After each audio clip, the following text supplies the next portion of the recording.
We are in a spiritual war. You and I, everyone in our family, everyone in our church, everyone we know, everyone on this planet is in a spiritual war. The enemy is working overtime to keep people from coming to Christ. The world is pulling people away from God. The flesh is drawing people away from God. We live in a spiritual war. And in that war, we have three primary enemies: the world, the flesh, and the devil. Let's talk about the devil briefly. The devil is a chief angel who led a rebellion of angels against God. He was tossed out of heaven, and now he opposes God and his people every way possible. That is who the devil is. So he's an angel. So he's not as strong as God. He's not equal to Jesus. He's created by Jesus, created by God. He's a finite spiritual being.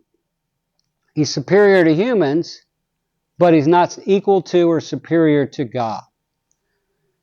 He rebelled against God. Why? Because of pride. He wanted to be God. He wanted to be worshipped.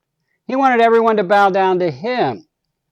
His beauty, his abilities that God gave him went to his head, and he rebelled.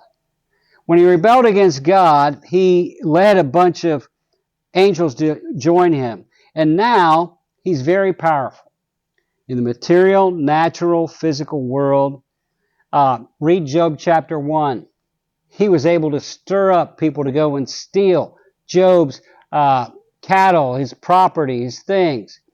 He was able to send a big wind to blow down the house on Job's children. He was able to send lightning from heaven to burn up Job's animals. He has power. More power than you and I. More power than we can possibly think of one person having other than God. So he has power. And he has power against other angels. Even Michael, the archangel, did not want to go against Satan one-on-one because Satan has a lot of power. He leads an army of evil angels, demons, dark spirits.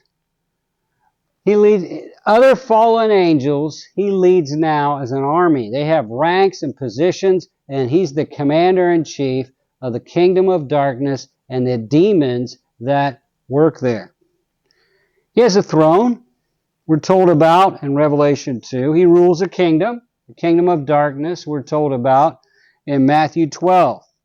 As we said, he opposes God and God's people. You know, the word Satan means adversary or opposer. That's what he does. So what does Satan do? Anything he can do that's against God. Anything he can do to hurt you ultimately. Oh, he might bless some people for a time, only so he can see them destroyed later on. He's wicked, evil, awful, powerful being. It's opposing you and I. He's trying to keep people from coming to God. He will do everything he can to keep people from coming to God, and then he will do everything he can, if they do come to God, to keep them from being effective for God in helping others come to God. He's no match for Jesus, though. Relax. You got to be vigilant. You got to be awake, but relax on the inside. Have peace. Have confidence.